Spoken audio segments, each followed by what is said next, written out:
This was supposed to be the week when Trump was supposed to deliver on his big ultimatum for Vladimir Putin. End the war in Ukraine or else face new crippling economic sanctions. That was the ultimatum. What Trump did instead, though, is bow completely to Putin. Today, Trump announced that he would be meeting with the Russian president face to face next Friday in Alaska on U.S. soil, an added bonus for the Russians. But wait, there's more. Earlier today, when asked whether Ukraine, who was invaded by Russia 3.5 years ago and has been defending itself ever since, would have to give up its territory, Trump gave this little clue about what a peace deal could entail. We're going to get some switched. There'll be some swapping of territories to the betterment of both. It's Ken Harbaugh with the MeidasTouch Network. Donald Trump is meeting today on U.S. soil with Vladimir Putin, a war criminal indicted by the International Criminal Court.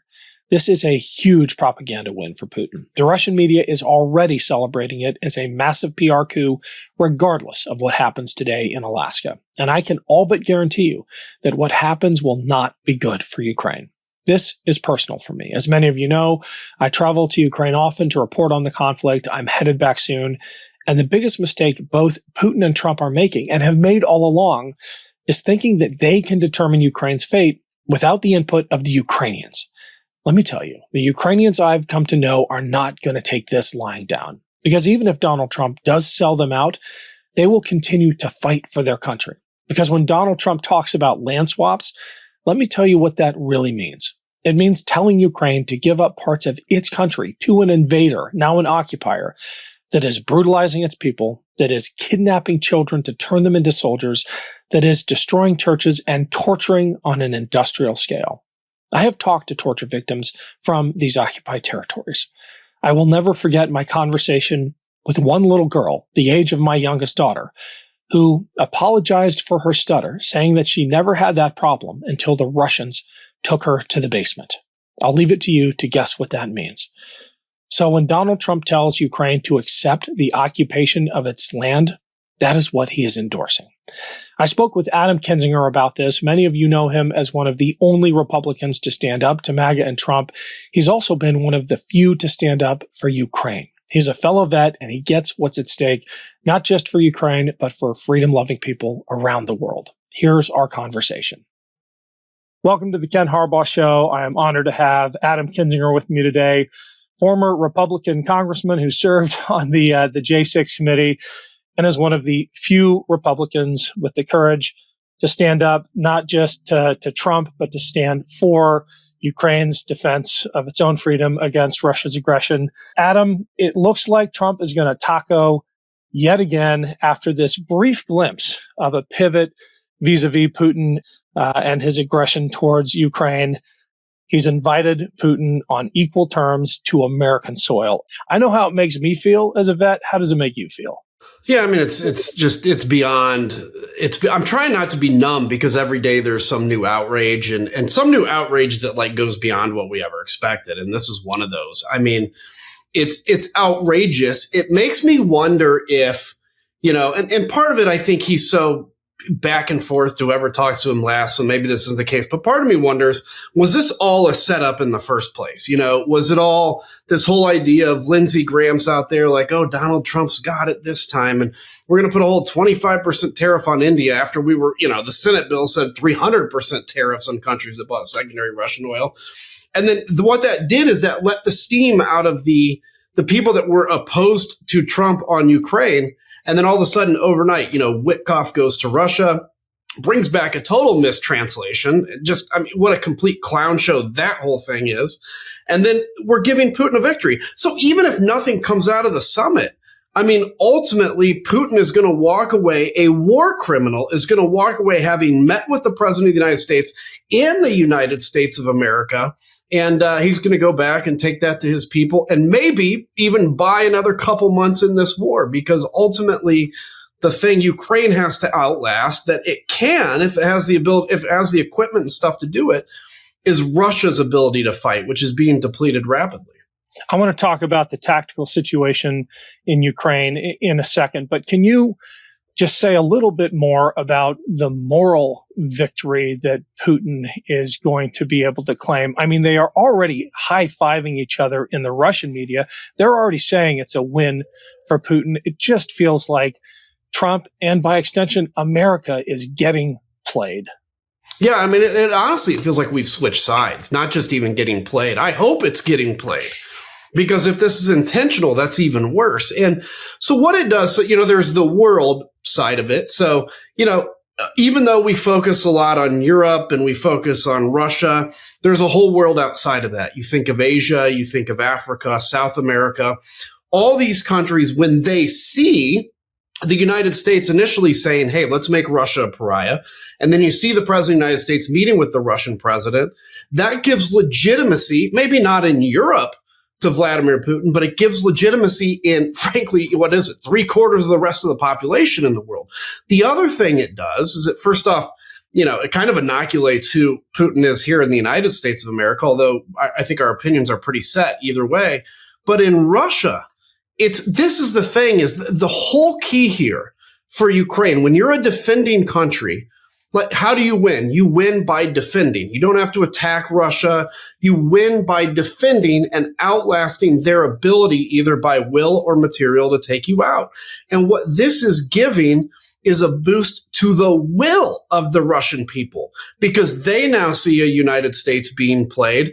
And even though their sons and in some cases now daughters are going away and being killed in this war, they're looking and saying, well, look, there may be a light at the end of the tunnel here. And it's buying a couple more months at least for the Russians to fight. And it's murder. I mean, it's honestly murder of the Ukrainian people. What do you make of Trump's decision to exclude Zelensky? I mean, the only actual victim in this entire conflict doesn't have a voice at this negotiating table. I've got pretty strong feelings about this, having learned something about the spirit of the Ukrainian people. But just from a geopolitical standpoint, how do you explain that to us? What this does, and I think the geopolitical implication of this, is it's basically setting up a world where empires get to carve out the world again, right? So it's not saying, look, okay, we've got a dispute or a war between Ukraine and Russia, and we need to figure out how to bring them both to the table. I mean, the one thing that Donald Trump could have gotten out of this meeting is telling Putin, if you're going to come here, you're at least going to meet with Zelensky and have a conversation. But yeah, I mean, this is basically the big powers of the world now, similar to post-World War II, similar to, the whole era prior to World War II, now deciding how the world is going to be carved up. And if I'm living in Ukraine and all of a sudden I'm sitting here saying, who's the United States to make a decision about what parts of the country we have to give up? Or who's Russia to make a decision about what part of the country we have to give up?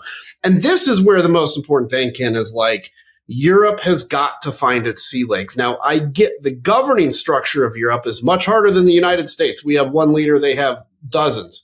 But Europe has the ability to stand up and back Ukraine if a bad deal is presented. I think they will, and say, we're not going to accept a bad deal. But that is the scary thing, is the most powerful countries in the world now, of which Russia really isn't, honestly, are now making the decision that we're going to carve up the world to our pleasure again.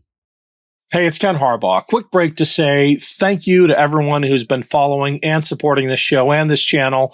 None of it happens without you. And if you haven't yet subscribed to my Substack page, I'd really appreciate the follow. It's a great way to make sure you never miss an episode. It's free to sign up. And if you're able to pitch in a few bucks, every dollar goes back into the show. Just search for The Ken Harbaugh Show on Substack or click the link below. Thanks. Well, there are some European leaders who are standing up, and it's telling that it's typically the ones who have a border with Russia, right? If you want to really understand Putin's imperialistic ambitions, just talk to his neighbors. And it's those countries, the Baltics, Poland, that have really answered the threat. And I've been to the border. It is like the DMZ, right? It's dragon teeth and barbed wire. They are ready for what's coming next. And here's the important thing about that. So you would think the people on Russia's border would be the most concerned about provoking Russia, right? Obviously, they would be in the line of fire of any attack. So if you believe that Russia wasn't a threat and all NATO was doing was warmongering, or, this is what the far right says, they're just warmongering or they're encroaching, you would think those countries on the border of Russia actually would be most eager to appease Russia because they wouldn't really see them as a threat, because evidently this is a threat we've all made up.